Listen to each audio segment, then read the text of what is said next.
Senhor esteja convosco. Ele está no meio de nós. Proclamação do Evangelho de Jesus Cristo segundo Lucas. Glória a vós, Senhor. No 15º ano do império de Tibério César, quando Pôncio Pilatos era governador da Judéia, Herodes administrava a Galiléia, seu irmão Filipe as regiões da Itureia e Traconítide, Elisânias e Abilene. Quando Anás e Caifás eram sumos sacerdotes, foi então que a palavra de Deus foi dirigida a João, o filho de Zacarias, no deserto. E ele percorreu toda a região do Jordão, pregando um batismo de conversão para o perdão dos pecados, como está escrito no livro das palavras do profeta Isaías. Esta é a voz daquele que grita no deserto: preparai o caminho do Senhor, endireitai suas veredas. Todo vale será aterrado, toda montanha e colina serão rebaixadas. As passagens tortuosas ficarão retas, e os caminhos acidentados serão aplainados.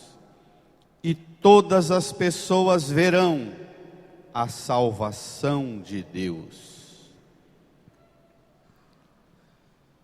Todas as pessoas verão a salvação de Deus. Palavra da salvação. Glória a vós, Senhor. Aleluia,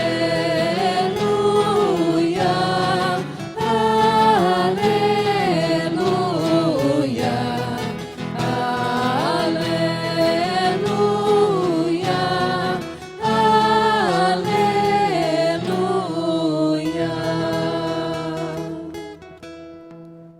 Sentados, nos recolhamos a um tempo de silêncio e rezemos no íntimo do nosso coração, pedindo ao Espírito Santo que nos ajude a acolher, compreender e viver essa palavra que acabamos de ouvir.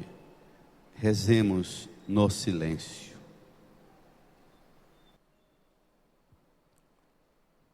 Amém.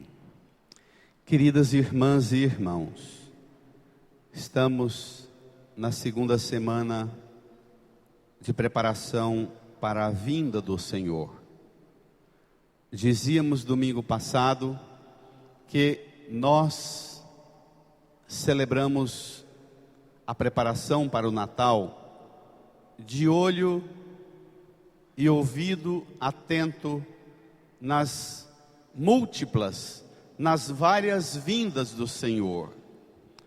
Ele veio, nós celebramos a sua vinda, marcante, decisiva, no Natal, na sua história, caminhou no meio nosso, morreu por nós, voltou, ressuscitou e voltou para o Pai. Ele já veio, mas Ele sempre vem. Ele vem na nossa vivência da justiça, do amor, do perdão, da comunhão, nas muitas vindas cotidianas. Mas também Ele virá. E nós precisamos aguardar essa vinda do Senhor. Que atitude precisamos ter para aguardar a vinda do Senhor? Como aguardar essa vinda do Senhor? A preparação para o Natal não pode consistir apenas em árvore de Natal empetecada de tudo quanto é bagulho que se encontra nas lojas, uns trenzinhos tão bonito, mas que depois do Natal vira lixo. A alegria do Natal não é aquela alegria passageira que No dia 25, a comida mais gostosa virou estômago ruim, dor de cabeça.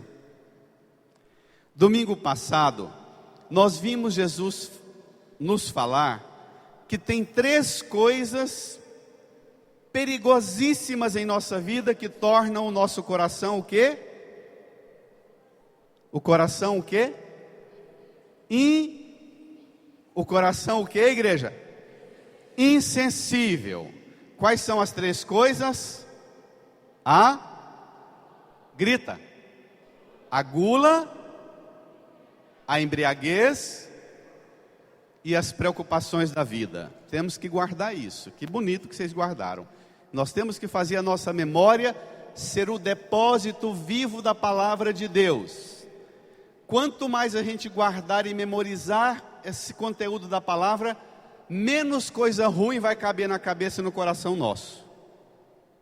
Entendeu? Então, a gula, a embriaguez, as preocupações da vida. A gula, querer fazer tudo virar prazer.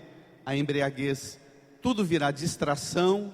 As preocupações da vida, o estresse e a tensão permanente que deixa a gente doente e a gente não resolve os problemas.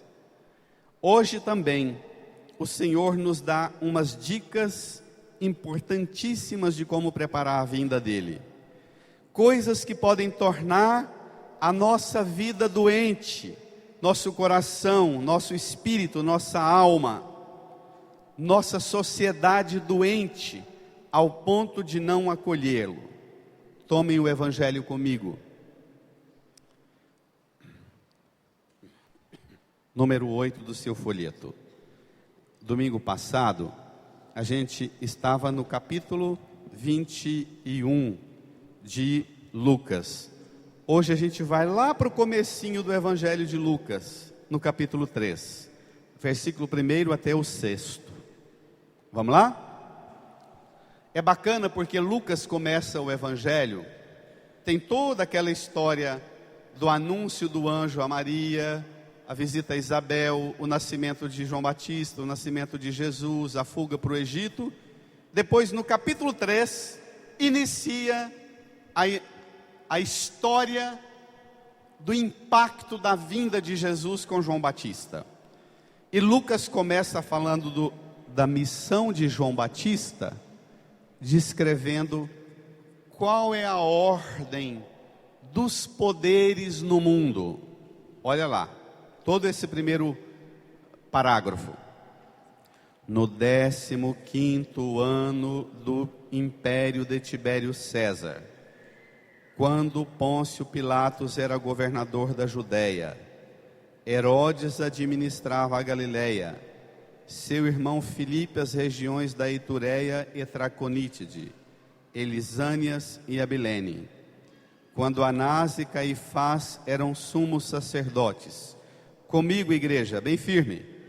Foi então que a palavra de Deus foi dirigida a João, o filho de Zacarias, no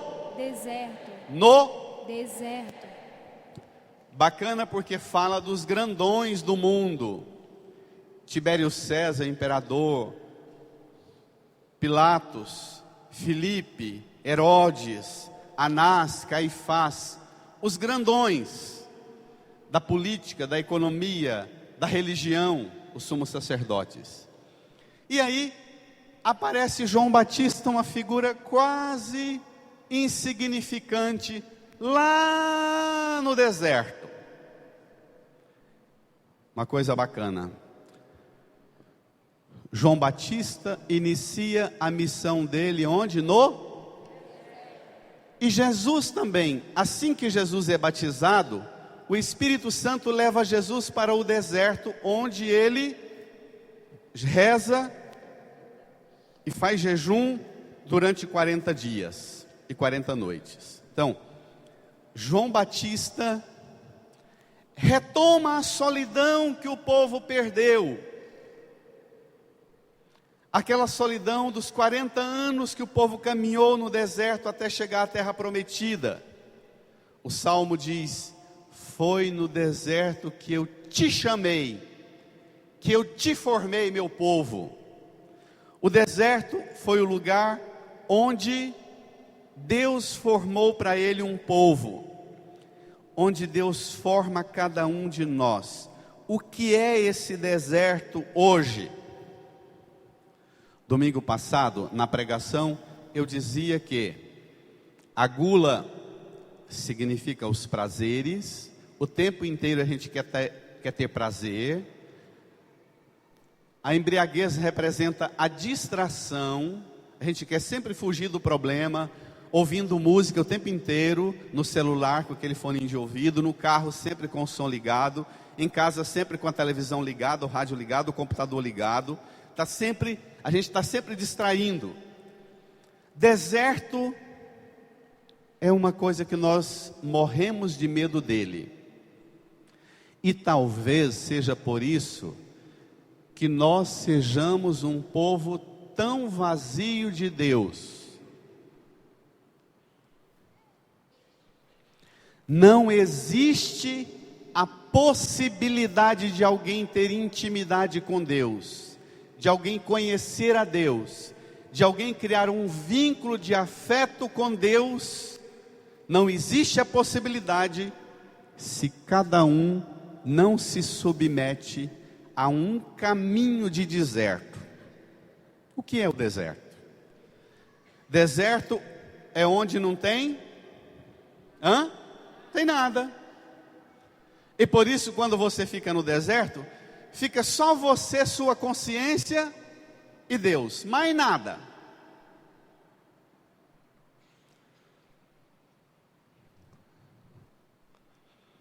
Nós não sabemos o que é o deserto mais nos dias de hoje, porque deserto para nós é uma coisa assombrosa. Deserto lembra o quê? Solidão.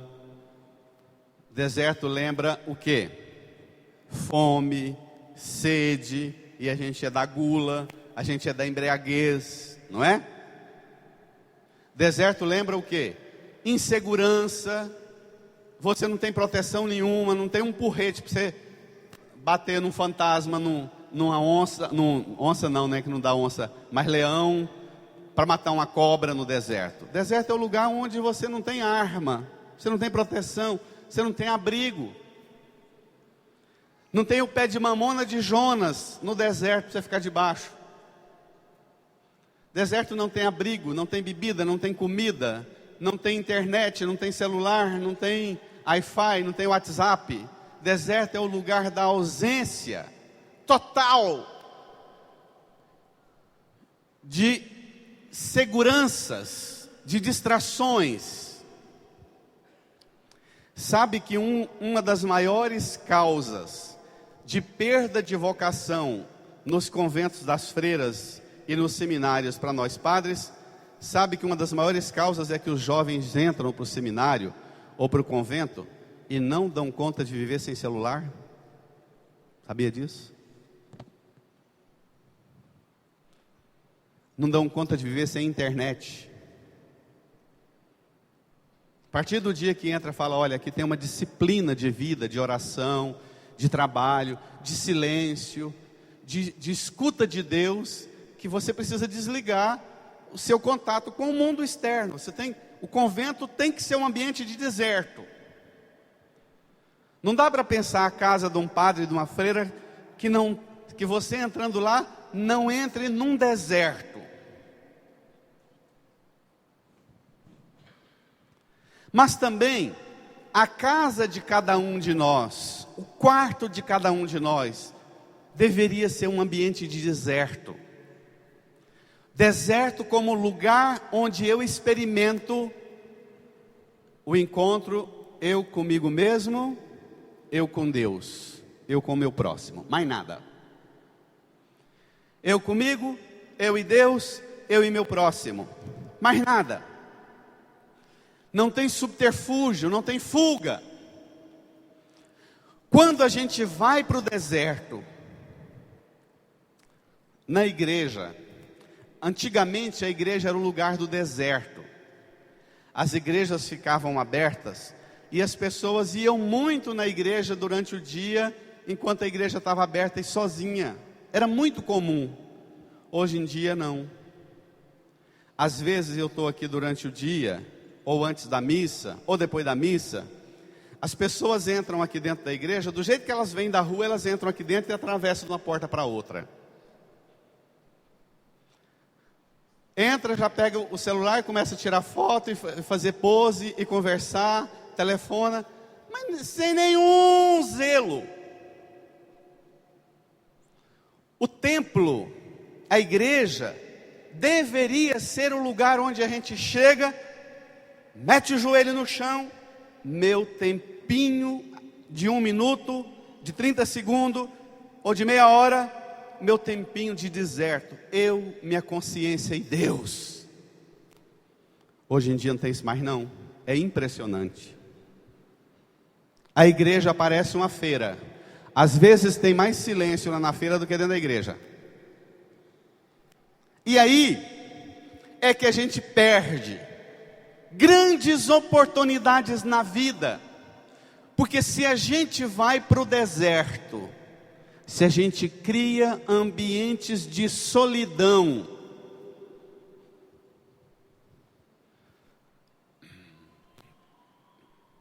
a gente escuta Deus,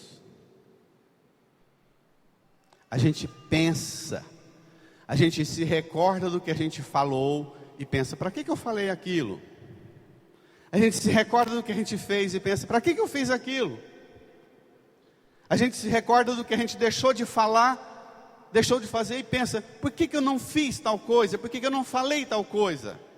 O deserto possibilita a gente a ruminar as próprias ações. Sabe o que é ruminar, não é? O boi vai lá no pasto, come capim, enche o bucho. Depois ele deita sozinho num canto e ele tem um processo no estômago do boi que fica trazendo, ele vai mastigando e fica trazendo a comida lá do bucho dele, vem para a boca, ele mastiga até tirar todo o sumo e volta lá para dentro, vem outro punhado para a boca. Isso é ruminar. E é isso que garante o boi ser tão sadio. E ele faz isso na solidão, sozinho. A gente precisaria ter ambientes para ruminar a palavra de Deus, ruminar as próprias ações, os próprios pensamentos.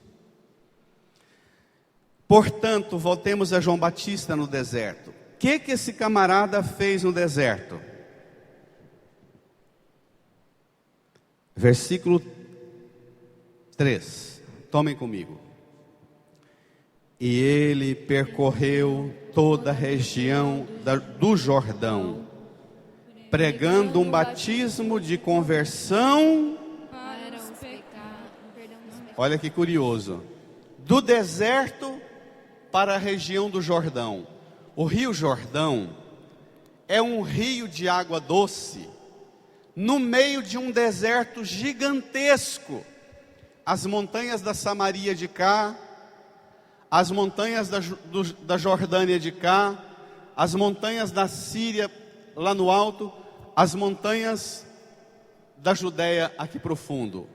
É um rio, o trem mais louco do mundo. É um rio que está a 400 metros abaixo do nível do mar. É uma grota, é a maior grota do mundo. João Batista vai para o deserto e depois ele vai lá para a beira do Jordão, do rio, onde o povo estava trabalhando, plantando roça, criando galinha, criando cabrito, carneiro, bezerro, plantando oliveira e fazendo azeite, plantando trigo. Ele sai do deserto e vai perturbar a cabeça do povo, pregando um batismo de conversão. O que é batismo? O que é o batismo? Batizar, a palavra batismo vem de banho, mas não qualquer banho. Batismo é um banho ritual, que você passa por ele, como as crianças ou adultos que são levados às águas do batismo ali. As pessoas passam por aquele banho ritual para significar, eu vou entrar nessa água, aquela criatura velha, eu, Antônio, nesses 19 anos de padre, paro hoje, tomo consciência, todas as coisas que eu fiz de errado nesses 19 anos, eu mergulho nas águas e saio com propósitos novos. Batismo é um banho ritual que me faz fazer uma passagem de uma vida antiga para uma vida nova. Batismo de conversão. E conversão lembra o que significa a palavra conversão? Ela vem de uma palavra grega, que significa o quê? Qual é a palavra grega? Conversão? Grita ela. Conversão é uma palavra que nós tomamos emprestado do grego, que significa... Ninguém lembra? Isso, grita. Metanoia. Noia é pensamento, inteligência. Noia, a gente fala, fulano está noiado. Noiado? Endoidou, não é? Noia é pensamento, é inteligência. E meta é rumo. Curiosamente, eu mudo o ponto que eu quero chegar e mudo a minha mentalidade. Conversão, portanto, a minha meta não é mais a gula, a embriaguez, as preocupações da vida. A minha meta é Cristo. E a minha mentalidade e o meu pensamento vai ser conduzir-me a Cristo. Então João prega um batismo de conversão para o perdão dos pecados. É a repetição de 3 palavras que significam a mesma coisa. Batismo é deixar uma vida velha e começar uma vida nova. Conversão é deixar um caminho velho e uma meta velha e uma mentalidade nova e um caminho novo, uma meta nova. E perdão dos pecados é deixar as ações erradas do passado e começar as ações certas. Não é isso? Que é o perdão? Reage, igreja, não é? Então, 3 coisas que João prega para significar a mesma coisa. Uma mudança radical. Versículo 4. Como está escrito no livro das palavras do profeta Isaías: esta é a voz daquele... Wilson, senta bonitinho, fica quieto. Comporte-se. Comporte-se bonitinho. Esta é a voz daquele... Engraçado, João está no meio do Vale do Jordão, onde está cheio de gente trabalhando, mas ele cita o profeta Isaías, falando que a voz dele está gritando onde? Pode ser que eu esteja com essa igreja quase cheia hoje, também gritando no deserto. Pode ser que hoje a sua família vai reunir, sua casa vai ficar lotada, cheia de gente na hora do almoço, e você vai ter que gritar no deserto. O que é gritar no deserto?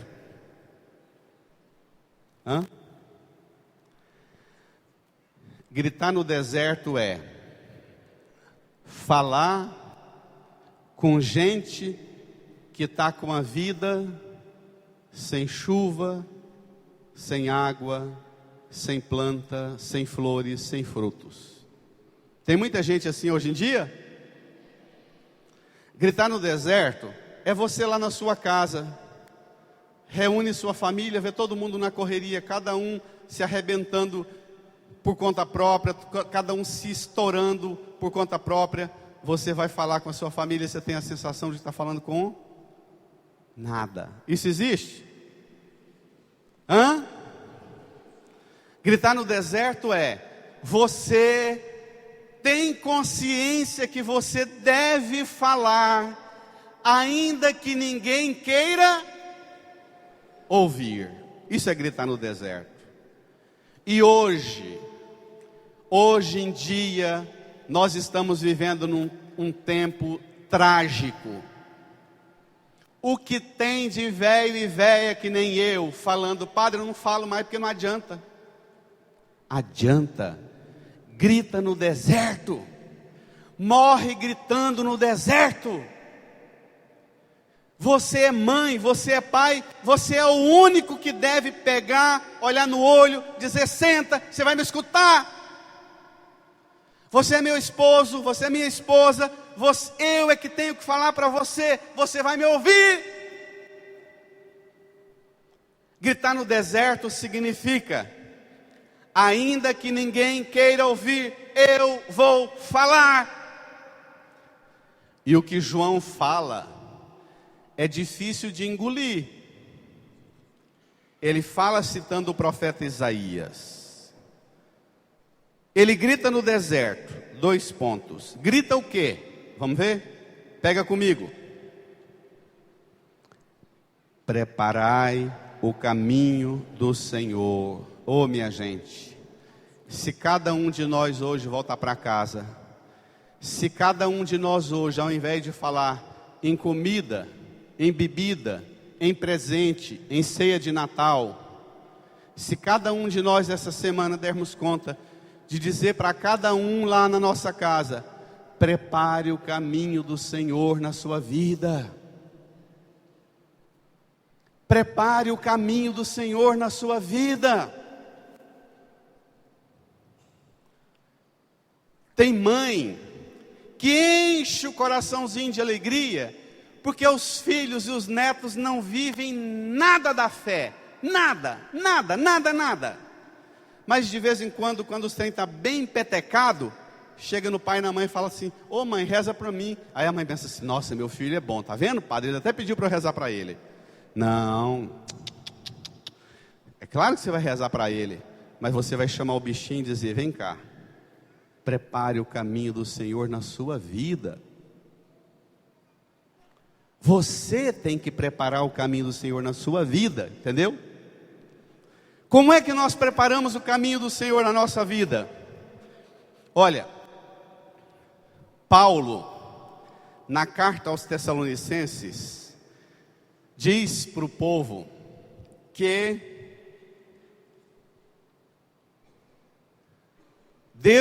Jesus está demorando voltar, porque Ele está usando de paciência para convosco. Jesus está demorando voltar porque Ele está esperando vocês prepararem o caminho dele na vida. Quando eu não preparo o caminho do Senhor, eu faço a vinda de Jesus demorar mais ainda. Também eu posso preparar o caminho do Senhor, falar para o seu filho, falar para o seu neto, falar para a sua esposa, para o seu esposo: você está reclamando que Deus não age na sua vida, que Deus não manifesta na sua vida. Prepara você o caminho dele, você não prepara? Aí ele pergunta: mãe, vô, como é que eu preparo a vinda, o caminho de Jesus? João Batista vai ensinar. Primeiro, endireita suas veredas. Vereda aqui no Goiás é nascente, mas nesse sentido aqui, vereda é lá no alto da montanha, onde o caminho termina, onde o caminho começa. Endireita o caminho que faz desse jeito aqui, ó, cheio de volta. Endireita. Como endireitar? Versículo 5. Temos agora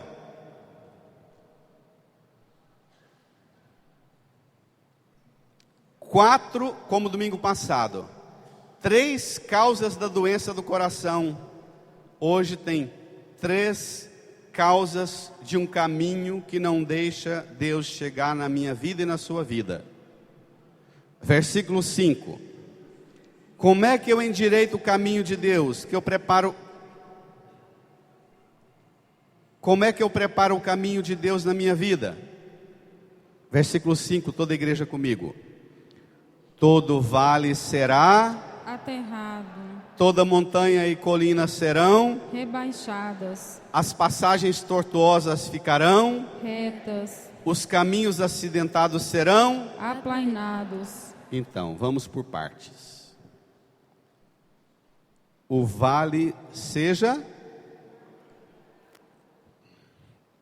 Volta lá no comecinho, versículo 5. Todo vale seja aterrado, toda montanha e colina serão, rebaixadas, as passagens tortuosas ficarão, retas, os caminhos acidentados serão. aplainados. Eu duvido que não tenha um pai e uma mãe que não dê conta de pregar esse evangelho para os seus filhos. O vale seja aterrado. É o mesmo que dizer assim, meu filho, essa expressão vale, que aqui no Goiás a gente chama de grota, né? A grota. Essa nova estrada que foi arrumada agora de Goiânia a Canedo, dá para a gente entender bem, não era? Era um caminho todo acidentado assim, não era? Ê, celular bom. Deixa ela atender, porque o trem é grave. Assim, é assim mesmo. Assim que é o deserto do Senhor dentro da igreja. Ó, o vale aterrado, chama seu filho, sua filha e diz assim, seu esposo, sua esposa, quais são os buracos que existem na sua vida? As fossas. Na sua vida pessoal, na sua vida moral, na sua vida física, na sua saúde, na sua vida profissional, na sua vida afetiva. Quais são as fossas, quais são as grandes grotas que precisam ser aterradas? Se você quer que Jesus nasça na sua vida nesse Natal, aterre esses buracos, porque senão ele não vai chegar. Vai chegar a comida, vai chegar o presente, vai chegar a bebida, mas não vai ter Jesus no Natal. Tá claro? Tá claro? E existem muitos buracos, muitas fossas em nossa vida. Na nossa vida moral, religiosa, espiritual, psicológica, afetiva, sexual, profissional. Quais são os buracos? Então, aterra o vale, as montanhas e colinas sejam rebaixadas. Chamar os bichinhos assim, ó, vem cá. Você anda muito tupetudo nisso, orgulhoso, vaidoso, arrogante, prepotente. Pega essas montanhas e essas colinas e passa uma patrola nelas e rebaixa. Se nós não rebaixarmos o nosso tupete, a nossa arrogância, o nosso orgulho, a nossa prepotência, vai ter comida, vai ter bebida, vai ter presente, mas não vai ter Jesus no Natal. Tá claro? E existe muito tupete, muita montanha e colina na vida nossa. Vai gastar muita máquina daqui até o Natal, não vai? Porque tem muito buraco para ser aterrado, não tem? Muito vale, muita montanha e colina para ser rebaixada, não tem?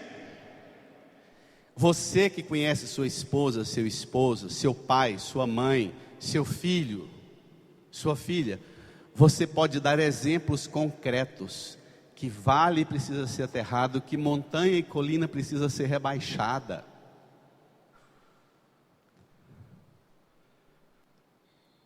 As passagens tortuosas ficarão retas. Eu falei agora mesmo da estrada antiga daqui Goiânia, passando aqui por Santa Marta, o tanto que era tortuoso, tanto de gente que morreu, né? Vem a máquina, faz um risco e arrebenta com o que tiver na frente, mas põe o caminho reto. Tem esposa, tem esposo, tem pai, tem mãe, tem filho, que para chegar em casa, ó, ao invés de ir reto, passa num boteco, passa numa loja, passa numa lan house, passa numa casa, num endereço de pecado, caminho tortuoso. Tem muitas coisas me chamando para o errado antes de ir direto para minha casa. Tem ou não tem? Então dê exemplo. Você quer que Jesus nasça na sua vida? Endireita os caminhos. Pare de ficar fazendo isso, ó, parando. Faz o caminho ficar reto.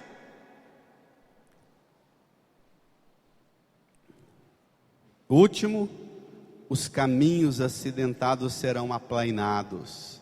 O buraco no asfalto. Tem a estrada, tem o asfalto, mas está cheio de buraco. Tapa os buracos da sua vida, da sua estrada, do seu coração.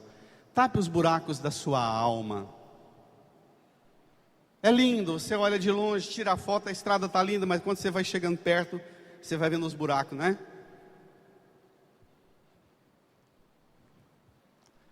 Não é bom esse evangelho para a gente preparar o Natal? Hã? Tem exemplos muito concretos. Ao invés de ir na loja para comprar bolinha e enfeite para a árvore de Natal, pega essas 4 palavras e faça essas 4 palavras, igual a Eunice, não sei quem fez aqui, ó. Pega essas 4 palavras, escreve elas bem grande e põe na parede da sua casa. Aterra o vale, rebaixa a montanha e a colina, fica reto, caminho tortuoso, aplana o caminho acidentado. Minha gente, nós investimos tanto nos enfeites de Natal, porque nós morremos de medo de fazer isso aqui.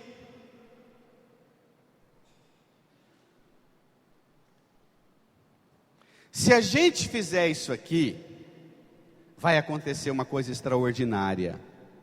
Se a gente topar, deixar a palavra de Deus, levar a gente para o deserto, e Deus mostrar para a gente que vale precisa ser aterrado, que montanha e colina precisa ser rebaixada, que passagem tortuosa precisa ficar reta, que caminho acidentado precisa ser aplanado. Versículo 6, olha o milagre que vai acontecer. Olha o que vai virar o seu Natal. Brada comigo. E todas as pessoas verão a salvação de Deus. Dê uma salva de palmas, porque é bonito demais. Uhul! Ó, muda a sua vida. Corrija a sua vida. Se eu mudar a minha vida, se você mudar a sua vida, todas as pessoas vão ver a salvação que vem de Deus.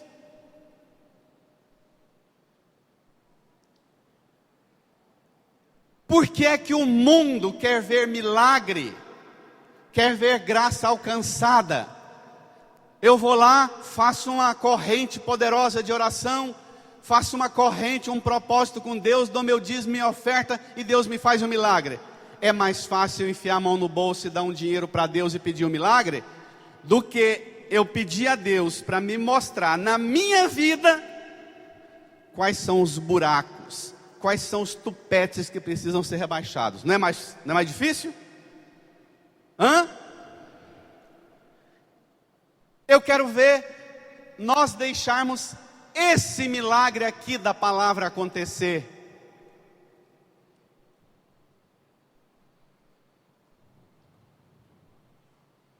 Pega a segunda leitura. Vocês me desculpem porque o trem hoje tem que pegar fogo. Pega a segunda leitura.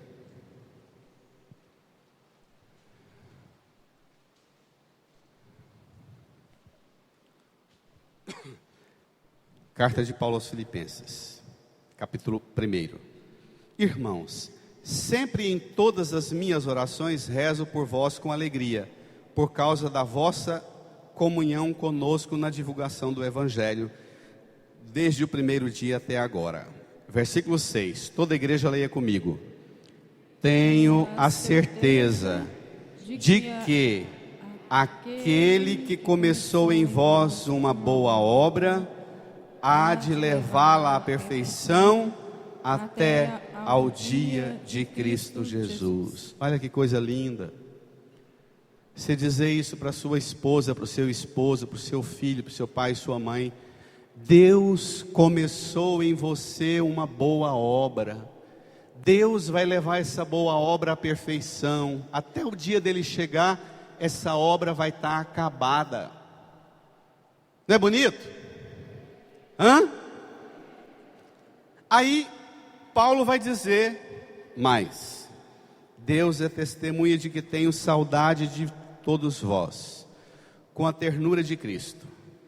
E isto eu peço a Deus. Olha o que Paulo pede. Quando seu filho, sua filha pedir, pai, mãe, reza para mim, vó, reza para mim. Você vai dizer assim, isso eu vou pedir a Deus para você.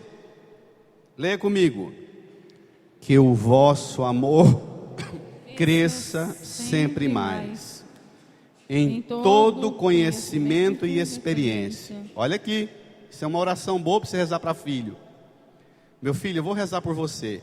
Que o seu amor cresça sempre mais, que o seu amor cresça no conhecimento da fé, na experiência da fé. Versículo 10. Para discernirdes o que é melhor. Minha gente, as novas gerações não estão tendo discernimento. As novas gerações não estão tendo discernimento. A meninada fica em dúvida em qual curso vai prestar vestibular. Pensa em 5 coisas para prestar vestibular. Começa a faculdade, no final do primeiro ano de faculdade, sabe que aquele curso não é o curso que eu quero. Termina uma outra faculdade, não arruma emprego. Isso é falta de discernimento, minha gente. É porque pai e mãe não levam os meninos ao discernimento. Pede, faz novena para arrumar emprego. Arruma um emprego, mas não sabe trabalhar, não sabe fazer nada. Não está assim? Hã? Falta de discernimento. Leia. E assim ficareis puros e sem defeitos para o dia de Cristo. Como é que nós temos que chegar ao dia do Natal? Puros e sem defeitos. Como é que nós temos que chegar ao dia do Natal? Puros e sem defeitos. Como é que nós temos que chegar ao dia do Senhor? Puros e sem defeitos. O que é uma pessoa pura e sem defeito? Versículo 11. Cheios do fruto da justiça que nos vem por Jesus Cristo. Para lá. Puro e sem defeito é uma pessoa cheia dos frutos da justiça que vem de Jesus.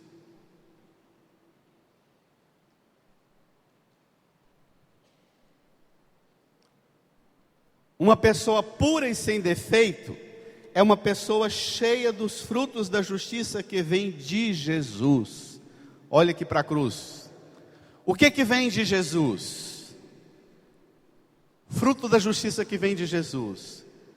Perdão, santidade, purificação, salvação, misericórdia, compaixão, amor, ternura, batismo no sangue, vida nova, eternidade. Esses são os frutos da justiça que você colhe nessa árvore da vida aqui, ó. Cheio desses frutos. Isso aqui é uma árvore para você colher os frutos da justiça. Cheio de frutos maduros para você receber aqui nessa árvore.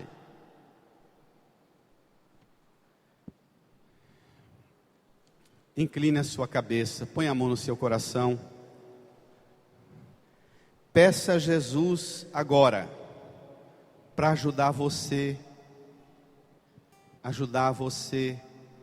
celebrar o Natal puro, pura e sem defeito, cheio do fruto da justiça que vem dele. Peça a Jesus para ajudar você a aterrar os vales, os buracos, as fossas.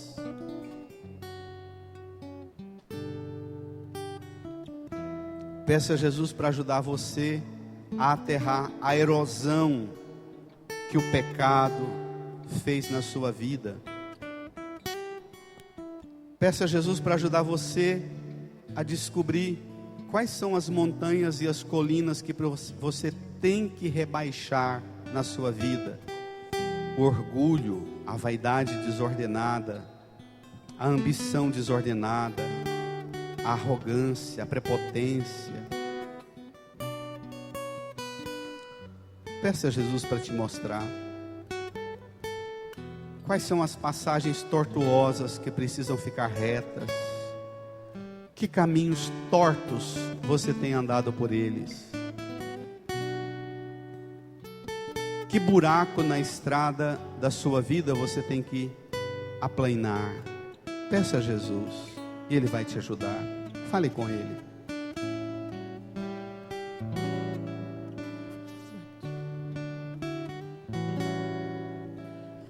Batiza-me, Senhor, no Teu Espírito, pois minha alma sedenta está. Batiza-me, Senhor, no Teu Espírito, pois minha alma sedenta está. Vem, ó água viva, ó água pura, fecundar meu coração. Vem, ó água viva, ó água pura, transformar meu coração. Lava-me, Senhor, no Teu Espírito, pois minha alma sedenta está. Lava-me, Senhor, no Teu Espírito, pois minha alma sedenta está. Vem, ó água viva, ó água pura, fecundar meu coração. Vem, ó água viva, ó água pura, transformar meu coração. Com a cabeça inclinada, a mão no coração, reze comigo. Senhor Jesus, Senhor Jesus, o Senhor sabe tudo, o Senhor sabe tudo, o Senhor conhece tudo o Senhor conhece tudo em minha vida, em minha vida, tudo que precisa tudo que precisa ser transformado. ser transformado. Eu Eu é que muitas é vezes que muitas vezes não tenho consciência, não tenho consciência, não tenho coragem não tenho coragem de me transformar, de me transformar, de me corrigir, de me corrigir, de emendar a minha vida. de me dar a minha vida. Mas eu te peço, Jesus, Mas eu te peço, Jesus, hoje, hoje, diante dessa palavra diante desta palavra que ouvimos e meditamos, que ouvimos e meditamos, Jesus, Jesus, ajuda-me ajuda-me a preparar a preparar o dia da sua vinda, o dia da tua vida. ajuda-me Ajuda a corrigir a corrigir a minha vida, a minha vida, a conversão, a conversão, o perdão dos o pecados. perdão dos pecados. Ajuda-me Ajuda-me a aterrar o vale, a aterrar o vale, rebaixar a montanha. rebaixar a montanha. Ajuda-me Ajuda a corrigir corrigir o caminho torto. o caminho todo. Ajuda-me Ajuda a tapar os buracos a tapar os buracos que existem que existem em minha vida em minha vida e que o Senhor sabe e que o Senhor que são tantos. que são tantos. Ajuda-me, Senhor. Ajuda-me, Converte-me, Senhor. converte-me, Corrige-me, Senhor. corrige-me, Senhor. Educa-me, Senhor. Educa-me, Senhor. No deserto, No deserto, na solidão, na solidão, Só eu com o Senhor. Só eu com o Aponta Senhor. para mim Aponta para o mim que precisa ser transformado. o que precisa ser E eu, E eu, humildemente, humildemente, aceito tudo que o Senhor aceito tudo que o Senhor me disser. me disser. Eu vou fazer Eu vou fazer a vontade a vontade da sua palavra, da sua palavra, do que o Senhor disser. do que o Senhor disser. Vem, água viva, ó água pura, transformar meu coração. A igreja, vem, Água viva, ó água pura, água pura, transforma meu coração. fiquemos de pé. Deixe o folheto no banco. Levante as mãos bem alto para o céu. E renove com todo vigor a sua fé. Renove a sua aliança com essa palavra de salvação que você acabou de ouvir e aceitar para a sua vida.